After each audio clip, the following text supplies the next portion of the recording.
strongly caution, the following programs are intended for mature audiences over the age of 18. These programs may contain some material that many parents would not find suitable for children and may include intense violence, sexual situations, coarse language, and suggestive dialogue.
What up, motherfuckers?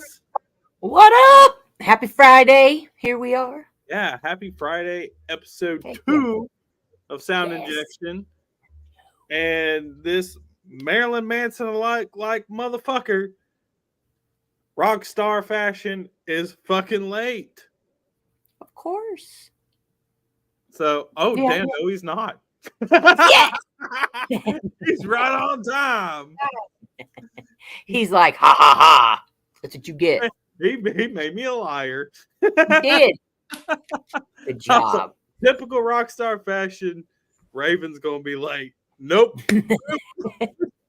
There he is. Oh, what's up, Raven? Well, I made it. I know. I see that. Happy So, to see you, sir. I know. We're very happy. Oh, okay. All right. Ooh. No wine. No wine tonight. It's beer. I was about to say no wine. You're dirty? No wine tonight? No wine. Okay. I got you. All right. What's the beer of choice? We gotta ask. The beer of choice, Peroni. I don't even know what the hell that is. It's an Italian lager. Okay. Oh. Okay. I got you. I'm going with I the don't think I've ever had it. Jack Daniels. Oh yeah, good. Jack Daniels is great. Yeah, and she's over there with the greenery. All right, so what is going on with Sister Kill Cycle these days? Yes. That's a good fucking question. What isn't going on right now? We're in the middle of. We just released a new record. It's basically a compilation of the best of our last 3 albums. We took it, we remastered all the tracks.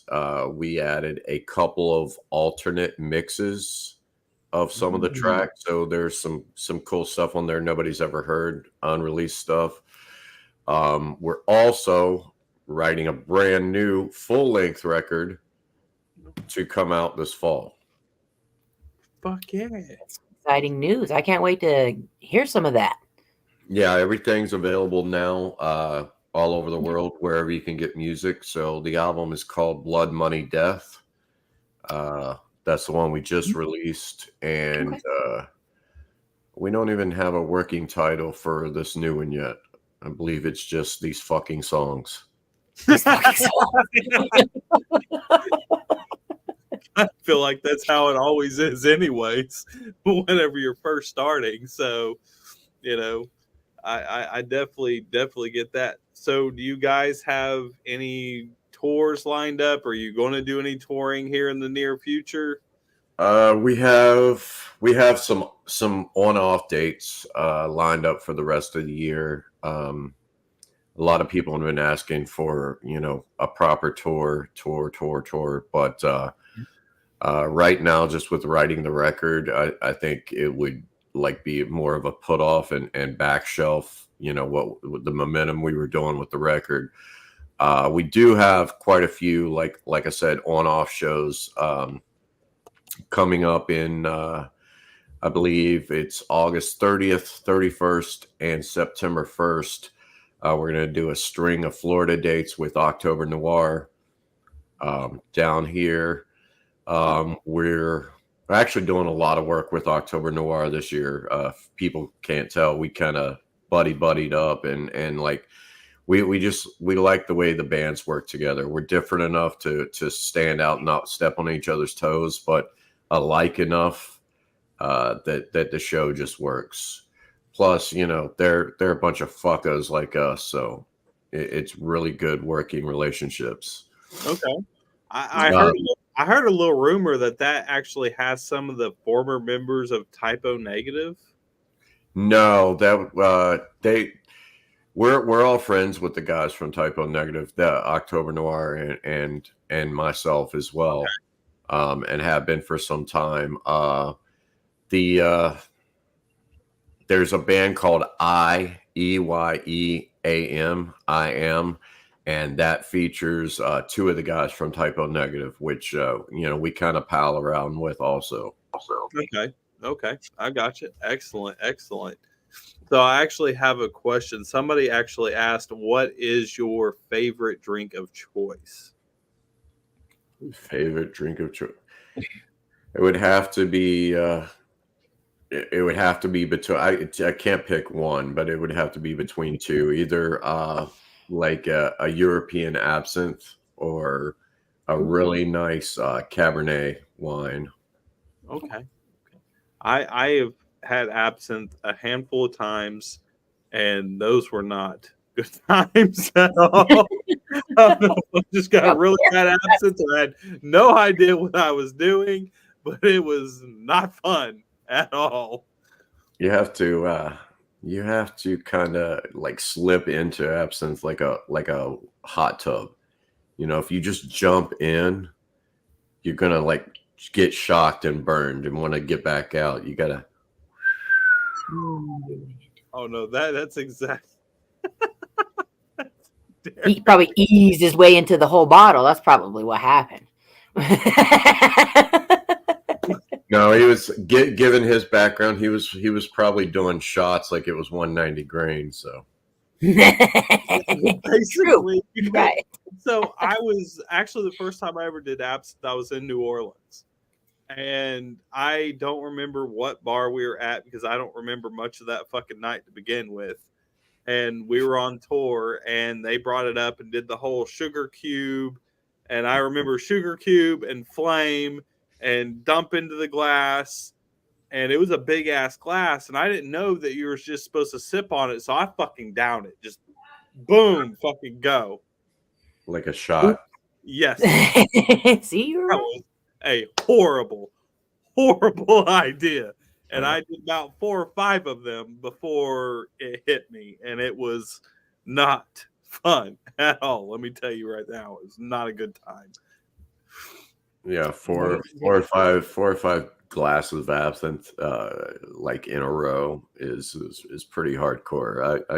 I gotta give it up to you for that. Yeah, this was in about a 30 to 45 minute period, which I don't remember shit after that at all. It's probably a good thing. You did the same. I did do the same thing with You're her. getting called out now. So me and Derek went down to New Orleans one time. I went to go visit Derek, and he took me down there, and I decided that I wanted to do the hand grenades, and I'm fucking down in hand grenades, and he's like, "Man, just one of those is pretty fucking potent." I'm like, "I got this. I fucking got it. Shut up, Derek." Yeah, I didn't get it. Yeah. I didn't have it at all. 2 hand grenades, and I was annihilated. It was bad. All right, so where is your favorite place to play?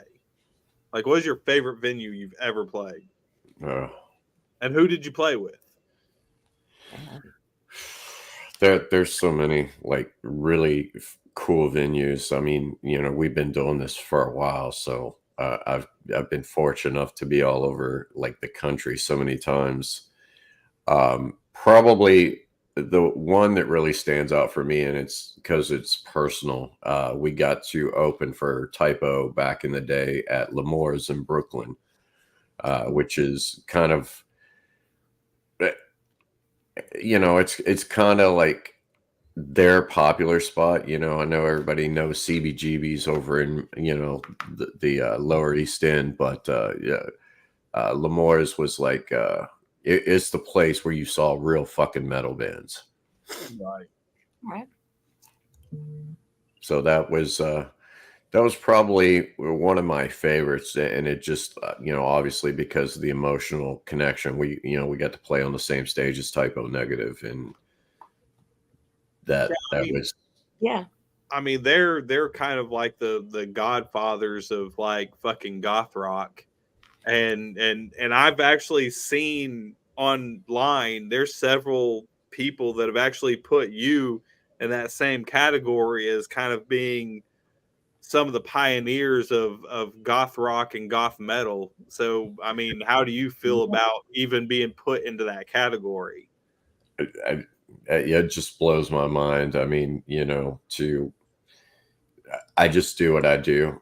I love doing this stuff. I mean, it's been with me since I was a young child, and I really honestly don't know what else I could do but this. So, anytime, I get any accolades or anything like that, of course I'm appreciative for it because this is hard work. But, I mean, to even hear you say that somebody put me in a category with bands like that just blows my mind because, we're just a bunch of fucking assholes and doing what we love to do. So I guess if we're doing it well enough for people to give us some golf claps, we're doing something right. But again, we do this shit because we love to do it. If other people, if other people dig what we're doing, that just makes it that much better.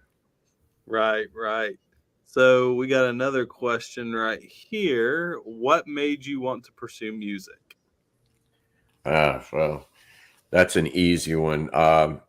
Actually, my family background is in music. When I was very young, my family is like really Southern Baptist, so they were into like gospel and country music. And so I grew up around like pretty much everybody playing an instrument, either banjo or fiddle or, in West Baghdad, Virginia, we don't call it a violin. It's a fiddle. God damn it. I hear you. So it was, I was always around it and used to it. It was not like a strange thing, but, I think I was either 10 or 11 years old, and I saw Alice Cooper when MTV first came out. The first thing they played with, first couple of videos was like Alice Cooper, I'm 18. Yeah. And right. I remember seeing that video and hearing the music and that was it. I would literally was in shell shock. I was like, nothing else could compare to that. And I was like, that's what I want to do the rest of my life, just like that. I want to be that. So I think that started me on the path of like just finding the most obscure, theatrical, macabre, crazy music that you could, like anything that was mainstream or relatively could be played on the fucking radio. I detracted from it. I had to find, the Frank Zappa and, Screaming Jay Hawkins and stuff that just made you look at it and go like, what the fuck is that, dude? So yeah, I mean, Alice Cooper. And of course, once you discover Alice Cooper and you go down this path of hunting these obscure bands, you find so many cool things. So many cool things. I mean, it goes, all the way, so many different genres too, because, what is Screaming Jay Hawkins? I mean, what genre would you describe that? But, avant-garde maybe, but so yeah, it was that. Yeah, I kind of went down the same path because I know growing up, I think when I was a little kid, the one that really kind of catapulted me into music to begin with was actually Jefferson Starship. Yep. And that was as a very young child. And when I hit about, I don't know, maybe about 10 years old, I discovered Motorhead. And that is what led me into metal. And I wanted to be a bass player because I fucking idolized Lemmy. Idolized him. I was like, that is what the fuck I want to do. Right. So my grandfather went and bought me a bass, and then I found, fucking Black Sabbath and Iron Maiden and just went down that whole fucking path. And then I was like, you know what? I want to find all these obscure bands. And at the time, it was really hard to find obscure bands until the internet came out. The minute the internet came out is when you were able to really find them. And I actually found y'all. That's how I knew who you were when you came up to me and we first met at Metal in the Mountains years ago. I already knew who you were because of the fucking internet. Right. The whole reason, because I was a big Type O fan and I had a Type O Negative playlist on YouTube. And you guys were on that list. Yeah, that's weird. I've noticed we do get placed in a lot of playlists with like Type O Negative, My Dying Bride, and like bands like that, which I don't know. I mean, it kind of shocks me. We're a little more industrial than that, but I've always said we're a rock and roll band, so it doesn't matter. Yeah, y'all were actually on that Type O Negative list, and then you came up to me and talked to me at Metal in the Mountains, and then we did that whole infamous bathroom interview. Yeah, the one no one will get to ever see. Yeah, it fucking kills me because that interview was so fun. Like, so fun. Like, me, him, and a few of his other bandmates were in this bathroom doing a full-scale interview. I'm in Scoops the Clown gear, and we're in the men's bathroom with, like, women in there. Fucking everybody were just coming in there, pissing in the urinals. And, I mean, it was rock and roll. It really was. Let's see, what do we got here? What's your favorite album from another artist? From another artist, which artist? Again, I'm such a music fan. I literally, a lot of people say they like music and they got to have the radio on when they're driving or stuff like that. But me, it's like music defines points of my life. Like one song will like remind me of something that happened back in like 1987, and it's like, it's there, the memory's there. So I don't know how I could ever say a favorite album from an artist. It would depend on the artist because that's too crazy of an answer. I mean, do you have a favorite album? Like just your favorite album ever. Doesn't matter on artist, genre. Do you just have like a favorite go-to album? That again, there's many. I mean, it's Depends on the mood. it's almost like talking about your children. I mean, it depends. Like, you know, Rammstein, their first album to me. I mean, I remember driving from West Virginia down here to St. Augustine, and I listened to that album on repeat. I mean, just repeat. I think it was wore out by the time we got down here. Nine Inch Nails, their first album. Ministry, Twitch. I mean, Alice Cooper, you know, how can you say which album? I mean, Marilyn Manson, Typo Negative. Like I said, how do you differentiate? But how do you choose Bloody Kisses over Origin of the Feces? I mean, it's too hard for me. I apologize. I can't pinpoint one. See, for me, I actually do have one. And me being a musician, it's kind of funny because everybody's like, well, you basically play like death metal and you know, extreme metal. I'm like, yeah. And they're like, what, you know, well, of course they're gonna think that it's some type of like extreme metal band. It's not. The one album that was like really pivotal for me that changed everything, changed the whole game, like really made me want to like super pursue anything within music was actually Marilyn Manson's Antichrist Superstar. Yeah, I mean, that was such an influential album when it came out. It was cutting edge. It literally changed the face of music. I mean, because you had like bands like Korn and you had new metal already starting and going, and then Manson came out with, you know, this new metal, industrial, angry, theatrical. You know, he kind of blew the world away with that album. I think it would have to be, if they did a top 10 album, it would have to be in the top 10s. Yeah. I mean, I agree because I was big into that whole new metal wave. I was a Korn fan. I was a Limp Bizkit fan. I was a Slipknot fan. You know, I dug all that, but that Antichrist Superstar album was just, I mean, every song is different and everything that he did was just completely different musically. And it just really set a major impression on me to think completely outside of the box. And that's kind of how I feel about a lot of y'all's music. Like your music is just, y'all don't get enough credit for what you do. You really fucking don't. I appreciate that. Thank you. One of my favorite things, to be honest with you, is the theatrical part.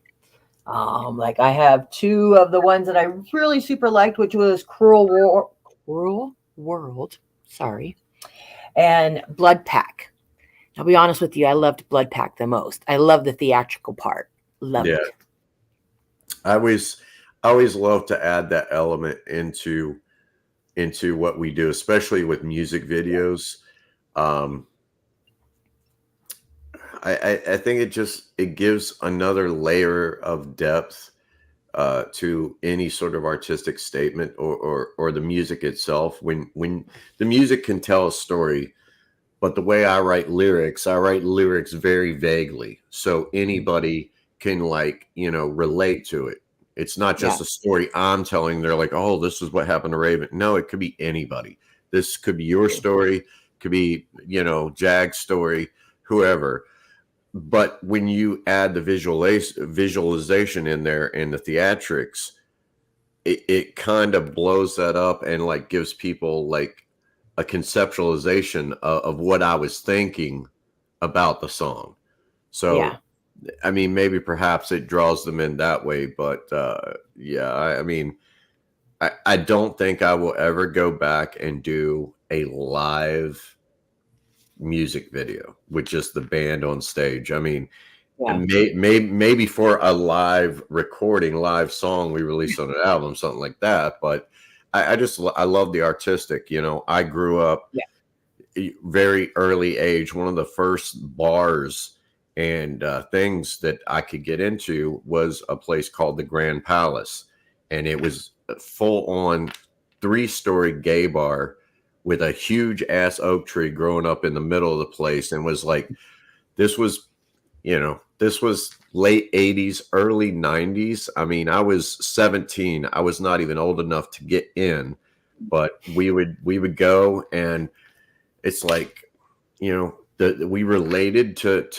like the cross dressers and stuff. I mean, they got it because we were still doing makeup back then in the band, so we would go out looking like this, and they accepted us in, and we accepted them, and it was really, really a cool time. So I think seeing all that just cemented the theatrics in, because they all had their acts and their dances. And, one would do a Michael Jackson impersonation. This, Michelle St. James, she turned out to be one of my really good friends after a while. 5'2" in fucking 10-inch heels doing backflips. Dang. Yeah. And I was like, no way. I would hurt myself. I was like, wow. But yeah, I mean, 17 years old. And of course they would put on, some of the goth stuff that we were into. They would put on some Gary Newman. They would put on some 9 Inch Nails. So we're hanging out at 2:00 in the morning, and this shit, this was digs, man. This was cool. Yeah. This was cool.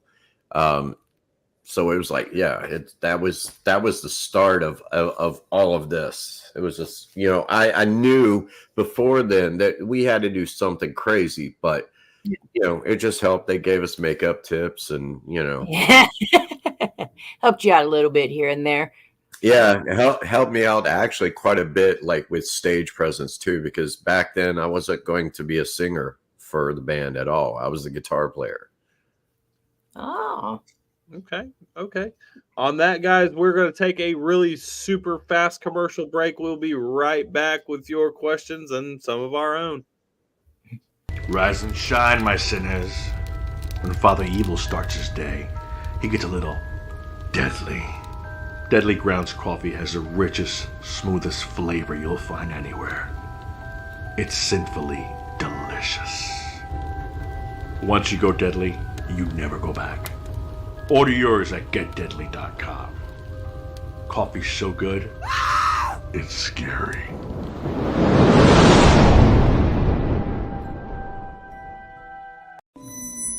They're here.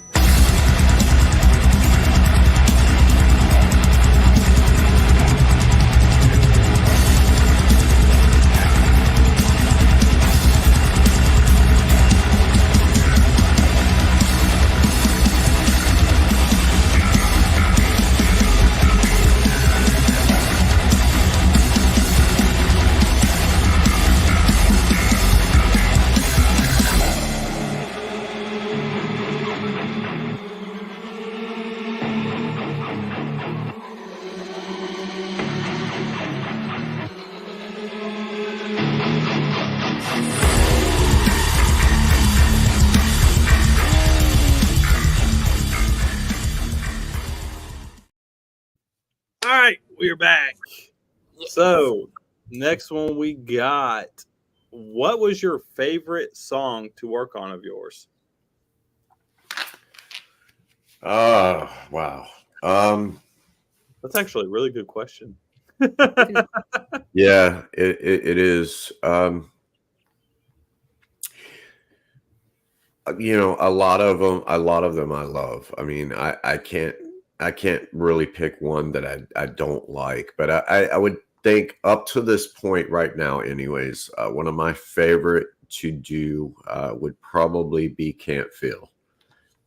There was something magical about that song when I started sitting here demoing it out, and it was very basic bones, drum machine, me playing the bass, and then me adding the little guitar lines and melodies. And it's just like, as soon as I sat down and listened back to it, the lyrics came out. I didn't even have to think about it. I just started writing. And literally, I think I wrote the lyrics to that song in 10 minutes. And I think it was done.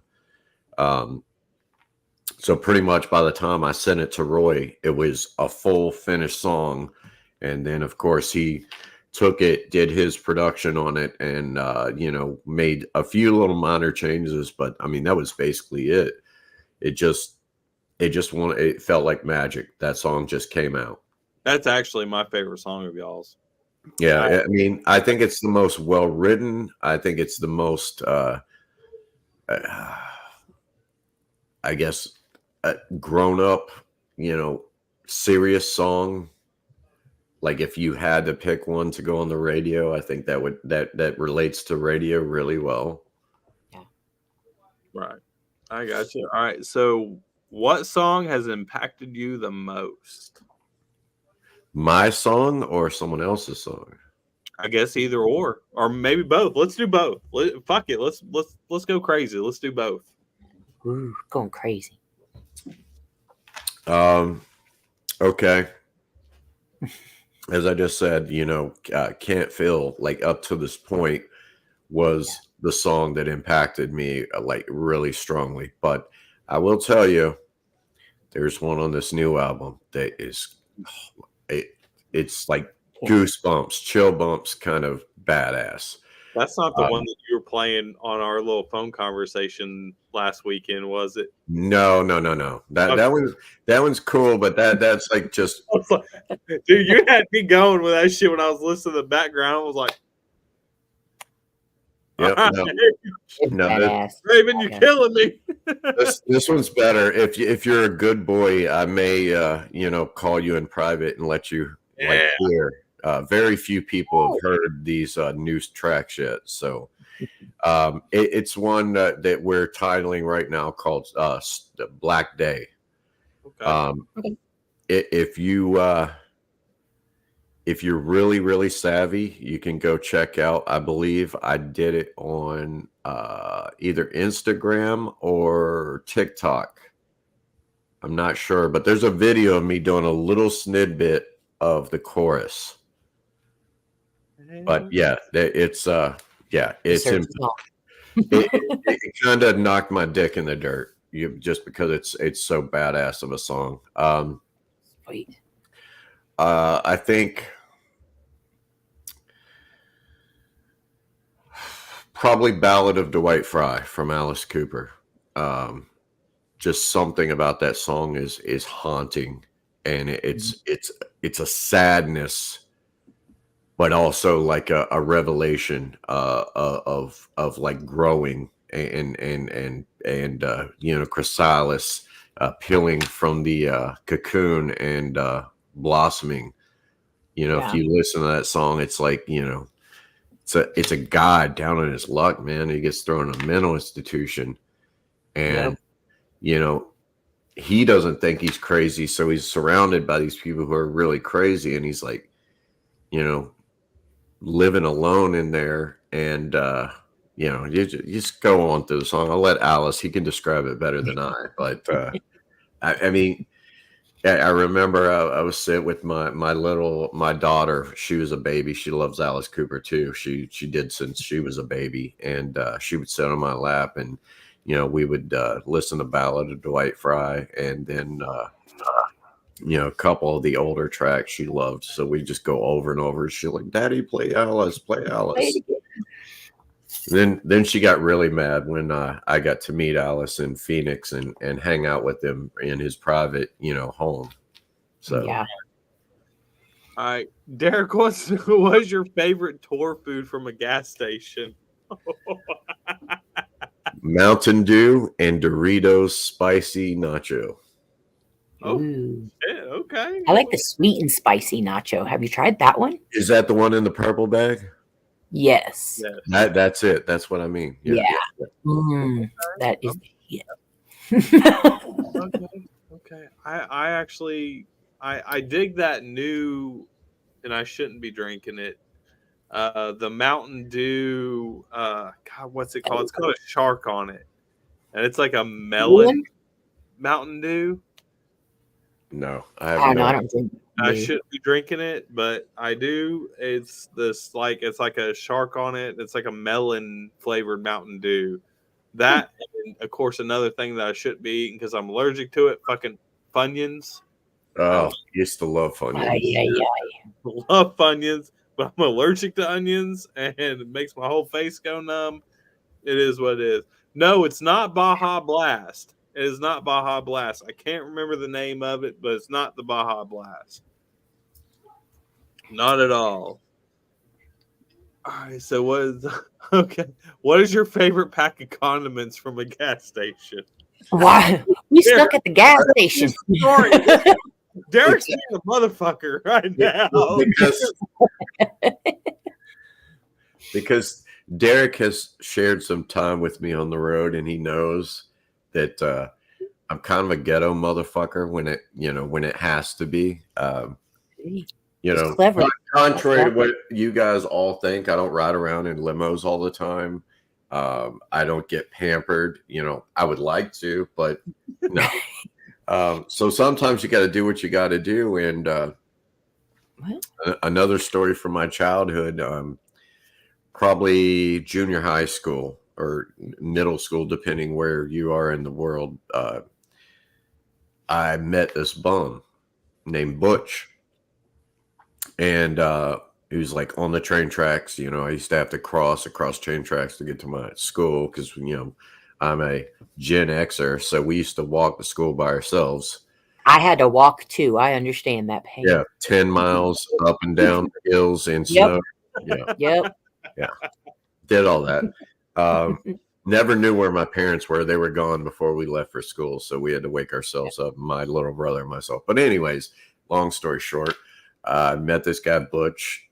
He was the first person that introduced me to alcohol. So I had a big heart back then, and I felt sorry. So I used to go back home and, make him sandwiches out of my fridge and steal my father's clothes and bring him clothes and shit. And he would, give me a sip off his Thunderbird or, Wild Irish Rose. Oh yeah. Were you mad dogging it too? Oh, dude, Mad Dog's wussy. Go Wild Irish Rose. Yeah, Wow, was that what I was? I've been there before. Go Wild Irish Rose. Anyway, so he taught me, if you're ever in a pinch and you're starving, go to a fast food restaurant. And this is, back in the day when they didn't put 2 ketchup packages in your bag if you got 3 orders of fries. Fucking assholes. Right. So you could go and they basically had bins. You just take what you want. He said, get a handful of fucking ketchup packages and you dump it in a cup and you add a little bit of hot water and mix tomato soup. So Derek, in his funny, I was hungry and drunk as shit. So I got a bunch of ketchup packages and started eating them right out of the package.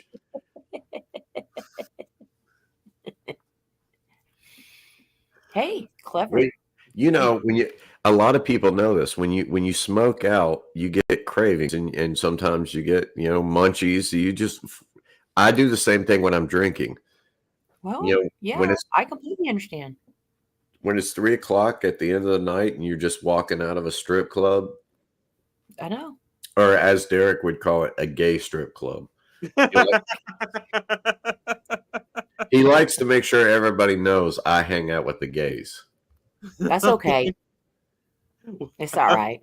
So do I. I'm not saying anything. I'm gonna shut my I'll hang out with you. It's all right. Brandon Loomis says, any funny on the road public restroom stories? Oh, well, yes, Brandon. Let me just tell you. So we are going to Connecticut to play a festival, a 3-day festival called Goth Rock back in the day. So we're in a 40-foot Silver Eagle tour bus.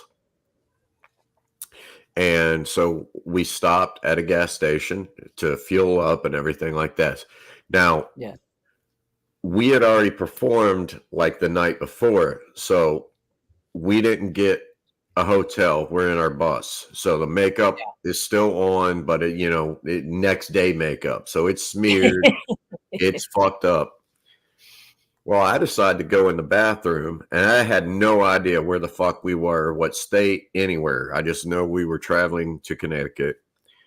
Go in the bathroom. And now, me being me, you know, I'm not new to this kind of stuff. There's no hotel room. I just start taking my clothes off, and I'm basically doing what we call a whore bath in the sink. Everybody should know what this is. All right, so I'm standing there. In walks this 6'2" brother, and we're talking motherfucking brother. You know, gold teeth, grill, the whole 9 yards. And my little white skinny ass, pale with fucked up makeup, naked. No, I mean the only thing I had on was a pair of socks standing in this bathroom. This motherfucker looks at me and he says, "What the fuck, man? What the fuck?" It's like, look, I'll be out of here in a second. Just give me a second. He said, "Are you washing your dick in the sink?" I said, "Yeah, man. Yeah, I am." He said, "I can't even use this motherfucker now. What the fuck am I going to do?" I said, "Well, you can use the girls' restroom. It's probably clean. They ain't washing no dick in there." He said, "They probably is." I started laughing so fucking hard I couldn't help it. He said, "They probably is over there." And I was like, "Oh, man."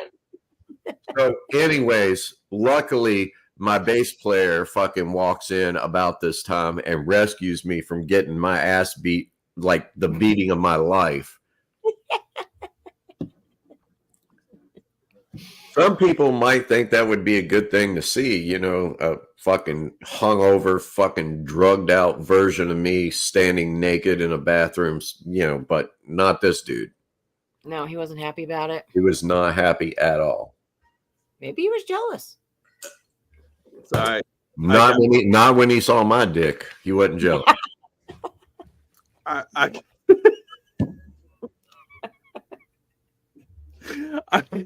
could do a good one for you. I could embarrass myself a little bit. I went and got my dick pierced. And got an ampelang, which is, you know, sideways through the head of the dick. Yeah, we've always seen you know, the D. Snyder movie Strangeland. I fucking love that movie. So, I had an ampelang. I took it out. I didn't like it. It was weird. I didn't like it. I didn't think about it. I was drunk. And I went to go see Avenged Sevenfold. So the bar that was at Avenged Sevenfold wasn't like huge like they are now. They were doing bars or whatever. They had just come out. And I can't really remember exactly who they were on tour with. But the bar that they were playing at and that I went to had like these like troughs with ice in it, and you peed in the trough. So I walked up, flipped my shit out, and I just took my piercing out like that morning. And these two dudes, one big old black dude, another fucking big ass fucking white guy, they're both like Marines, because the Marine Corps was there and they were like sponsoring the event and had a tent up and everything. Right. And I pulled my shit out and I become the human water sprinkler. I piss on these motherfuckers. You're like, not me. I'm gonna die. I'm gonna fucking die. This black guy next to me, he whips his shit. He was like, "Damn, you too?" He fucking. Are you serious? Fucking 4 different directions because he had a Albert and an ampelang that he just took out. That's fucking crazy. And I thought for damn sure that I was dead. I'm like, because I mean, I'm 6'1". These dudes, both of them had to been 6'5" plus. And I'm like, I'm getting fucking destroyed. I just peed on these two dudes, basically. Nope, I was good though. I was good. I made it. I lived through it. Survived to piss another day. I did. I sure shit did. So we have somebody who asked, "What is your favorite instrument to play?" Honestly, one I don't play enough. I love playing like synthesizer. Okay. I mean, of course, I play guitar, bass, like pretty much any stringed instrument, stand-up bass, cello. Uh, but yeah, I love playing synthesizer. I'm not that great at it, but I love playing it the best. I mean, it's so dynamic, and you can do so many different things with it. Okay. Derek asks, "What was the worst tour vehicle breakdown story?" Derek, you have to let these people have a chance, motherfucker. How many questions we have to answer? You know what the worst vehicle breakdown fucking story is. Why don't you fucking tell these people yourself? What happened was. Yeah. Go ahead, Raven. Tell the story. I ain't telling no damn story. He ain't getting his question asked. You're Next. fun, Derek. Next. Next, skip. Well, you want to tell the story, Derek? You can come into the stream. That's right. Oh, he likes when you tell it. Yeah, of course he does. He likes when I tell everything. I mean, you do tell really good stories. Well, I mean, with this when you invite me to VH1 storytellers, then we'll go down that route. But this is do it. Well, all right. Since you asked so nicely, this one time we broke down in a holler. End of story.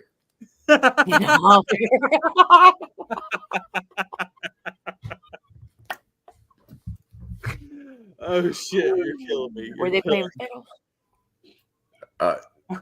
So, what is your worst on tour fast food experience? Don't eat fast food on tour. That's good. Okay. Do not do it. Fucking. I mean, I don't know if there's a worst. I mean, anytime you eat fast food, it's like the worst. But yeah, we quit eating as a band. We quit stopping at fast food probably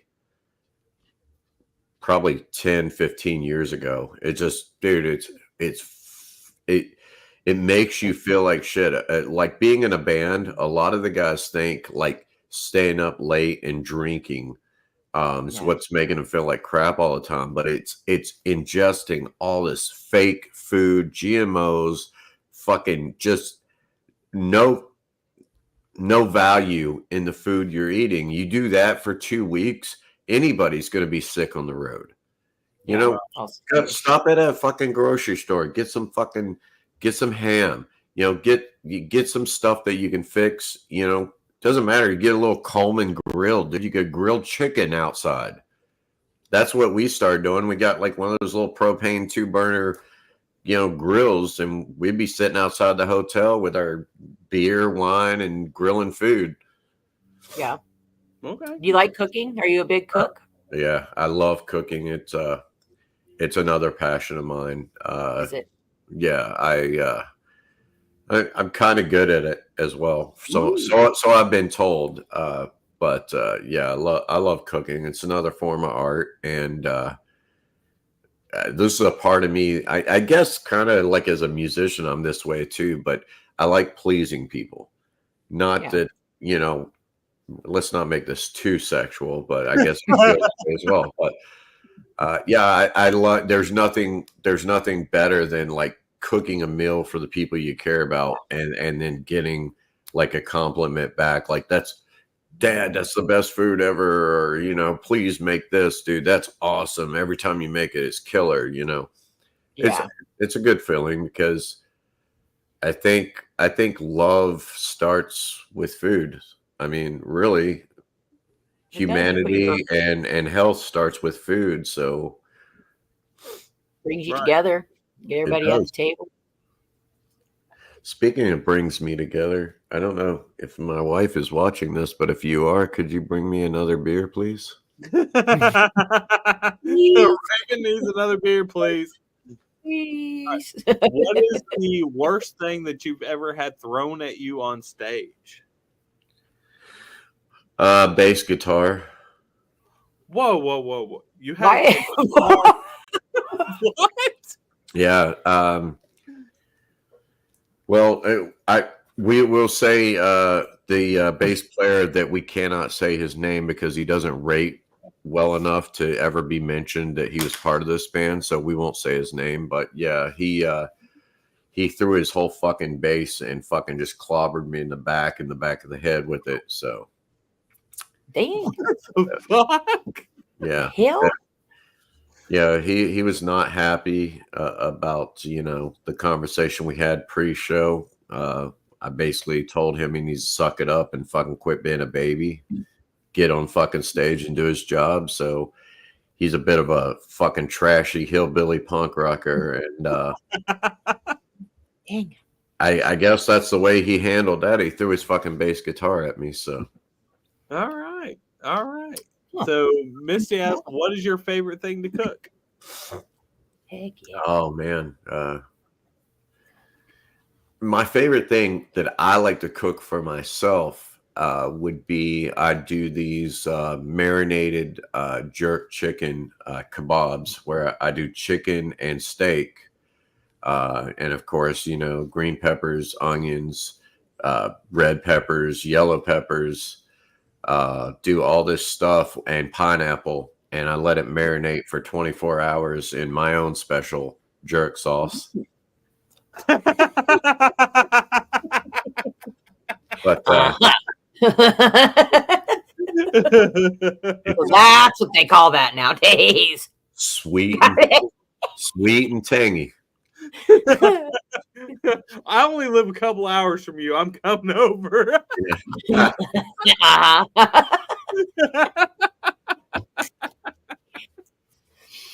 But no, I make my homemade jerk sauce and do like it's kind of a mix of like a Caribbean, Jamaican jerk with Yeah. a little bit of heat and those kind of spices. But also I do like almost a little bit of an Asian infusion with Mexican. So I use some cumin in it, which they don't use cumin over there. But yeah, I love it. I literally make enough that there's like 50 skewers and I end up eating it for like 2 or 3 days afterwards. It's even better the second day. Yes. That sounds good. Marinate. Either that or my second favorite thing to cook that I've finally got mastered down is my Indian butter chicken. Oh shit! Indian butter chicken. I've never had that. Yeah, I can make some badass tiki masala. it's kind of like tiki masala, but this is a much more like mild, creamy.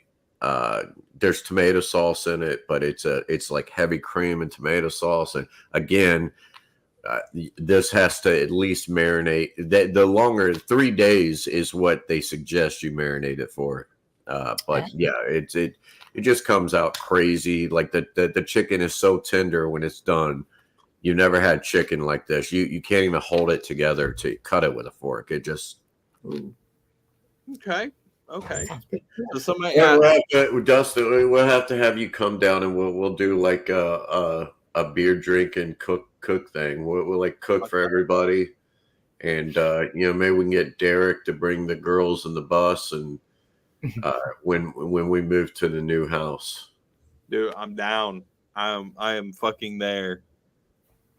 Definitely there. Ashley said none of y'all had shit till you had Derek's. What, Derek's dick?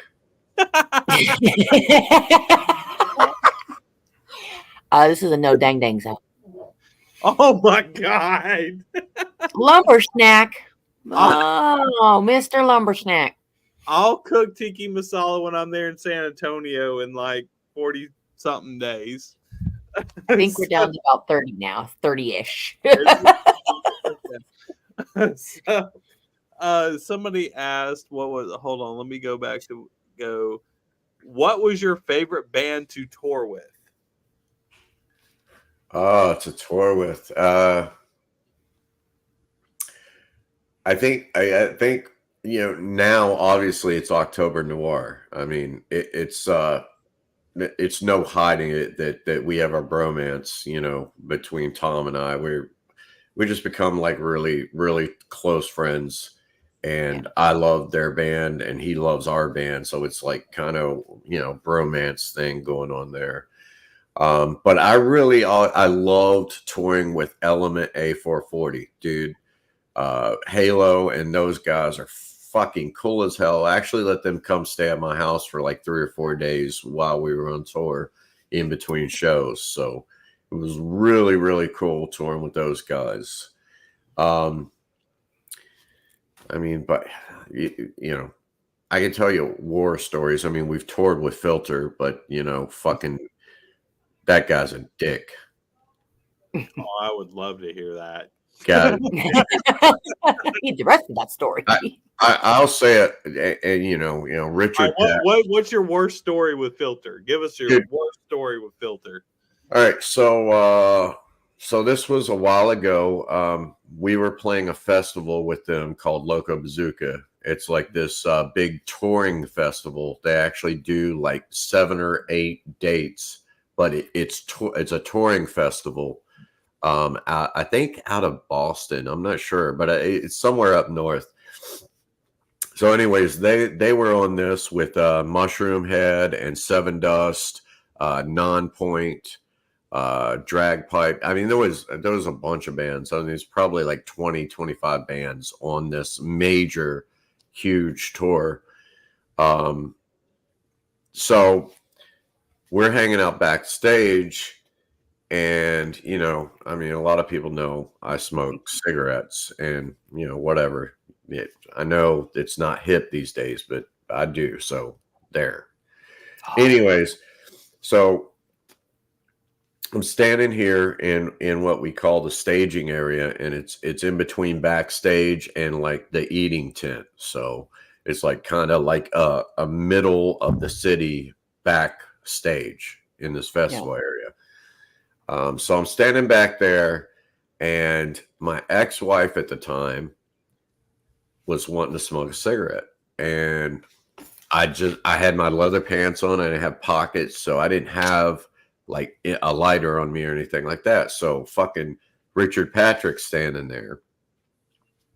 I go up to him and he's like, "Hey dude, do you have a lighter on you?" He looks at me with the utmost disdain, like, "You're asking me for a lighter? I don't fucking smoke, dude." I was like, "Well, la-ti-da, you fucking Hollywood faggot.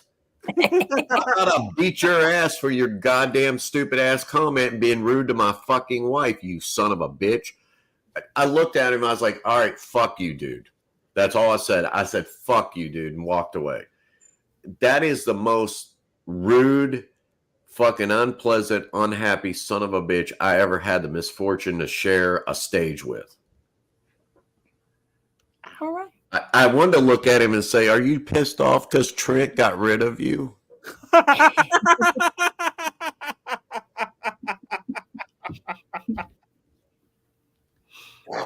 Oh, I love you.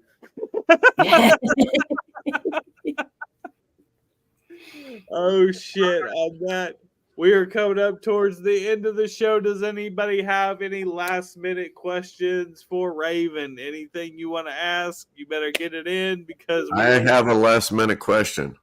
Yeah, any last minute questions? No, I have one. Oh, do you? What you got? Yeah, he said. Where the fuck is my beer? Where's your wife? Exactly. She's probably not even watching this. It's a good possibility. Yeah, she's probably watching the Home Cooking Network or some shit.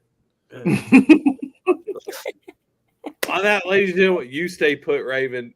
We are getting the fuck out of here. We love you guys. Thank you. Please go check out Sister Kill Cycle. Check them out on all social media accounts: Facebook, Instagram, TikTok, fucking everything. SisterKillCycle.com. go to sisterkillcycle.com, buy their YouTube, stuff, everywhere. support them, buy t-shirts, buy the shit. I love you guys. He loves you guys. We're out of here. Good fucking night.